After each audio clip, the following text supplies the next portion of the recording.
Hey friends, it's Fran here. Just wondering if you are struggling to make a decision where either way you go, the outcome's unsatisfying, it's frustrating, and there's just no happy ending that you can find.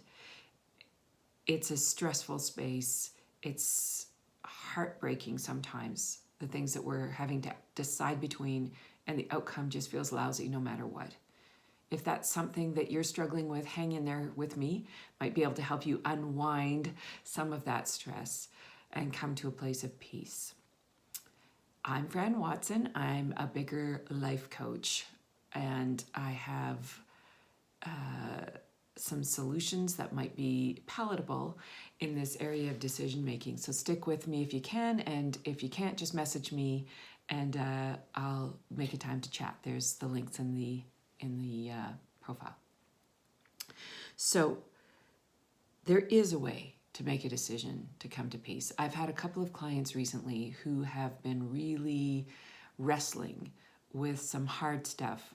Particularly, they were wanting to be traveling, one to a wedding, one to a conference. These were events that meant so much to them. They really wanted that professional development, that excitement, that thrill of connecting with new people, new ideas, and really growing. And the other wanted to connect with her family after many months of not, and being present to a family member's saying their nuptials and that whole thing, wanting to be there for her family member. So both of these were really delicious, exciting things they were looking forward to. And then the risks involved with the travel, the possibilities of things going sideways with COVID were just insurmountable. Didn't make the trip really a viable option. And they both had to opt for staying home and not going. And that felt awful, even though it was the right decision. And so, heartbreaking though, right? And so how to reconcile that? How to get to a place of feeling peaceful, feeling okay with it, and not angry and frustrated and held back and resentful, all those things. Well, first of all, starting where you are, which is feeling all those things, is step one. But on the other side of that, there's connecting to the essence of those things you were looking forward to, the activity you were attached to. So in the case of this conference, was that stuff that I described just now, the juiciness of contact with other like-minded people, learning, growing, challenging yourself, having some fun, meeting new, alive ideas. That is the essence of one person's adventure. The other was the love, the support, the connection, the joy of being with family in a big celebration and a particular moment in time. And just really, with each client in this last week, it was about really connecting to the essence of the event they wanted to be at and going to the heart of that and feeling that. And yes, there's the sadness in the moment of not being part of it, but the fact is the essence of that connection is still there. It's still alive. It's still well.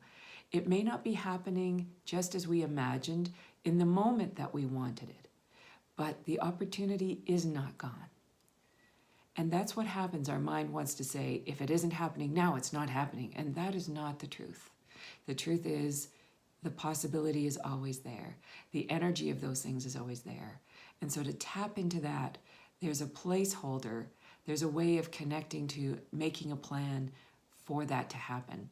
In the moment, a placeholder, a different thing we can use to fill the time that was supposed to be for the conference or the wedding. What can I do to take care of myself to fill that gap right now? And finding something that feels not the same, but enriching and fun and a great plan B, a great plan B. And so in the case of one, it's a creative project. The other was a different, closer to home holiday that didn't involve risk. And those both felt great. And then making a plan for the future. So if not now, soon.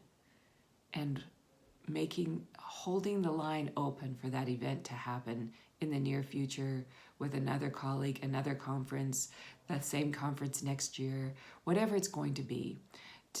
One friend made a plan to be with her family members as soon as the restrictions lift, to have a private celebration of the wedding.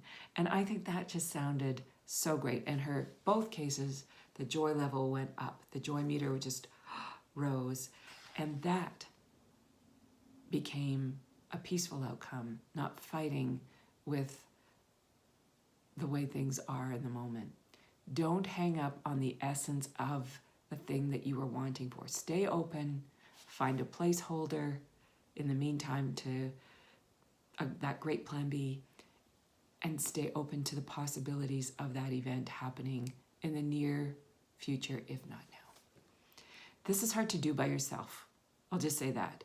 And that's what I'm here for. So if this has been helpful and you want to tap into some of your own decisions that you need to make peace with, just reach out to me. My link is in the profile and or in the chat on my website. I'd love to talk to you. Call me, email me, text me, message me. Look forward to it. Talk to you soon. Bye.